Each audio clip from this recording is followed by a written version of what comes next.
మనకు తెలియని ప్రపంచం ఎంతో ఉంది. దాని విశాల దృక్పథంతో మంచి మనసుతో దాన్ని తెలుసుకోవడం మంచిది అని తెలియజేసే ఒక చిన్న కథ. బావిలో కప్ప, సముద్రపు కప్ప.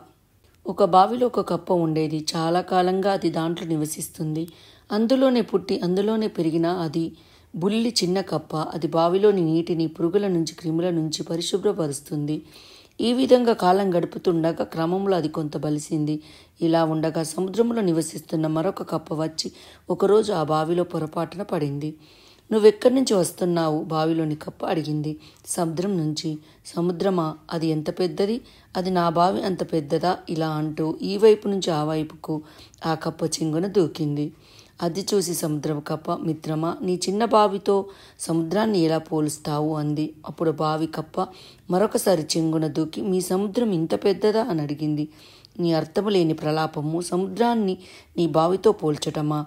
అందుకు బావి కప్ప, "నా బావి కంటే ఏది పెద్దదై ఉండజాలదు. ఇంతకంటే పెద్దదేదైనా సరే ఉండడం అసంభవం." ఈ సముద్రపు కప్ప వట్టి అబద్ధాల కోరు, దీన్ని తరిమివేయాలి అనుకుంది. "నీ చిన్న బావిలో నీవు కూర్చొని యావత్ ప్రపంచము చిన్న బావే అనుకుంటున్నావు. ఈ క్షుద్రావరణలను ఛేదించి పరస్పర దూషణలను మానుకొని విశాల దృక్పథం అలవర్చుకున్నప్పుడే ఈ పరస్పర విభేదాలు సమసిపోతాయి మిత్రమా" అంది సముద్రపు కప్ప. ఈ వీడియో మీకు నచ్చినట్లయితే కామెంట్ చేయండి, సబ్స్క్రైబ్ చేయండి. మరిన్ని వివరాల కోసం పక్కనే ఉన్న బెల్ ఐకాన్ని క్లిక్ చేయండి. Thank you.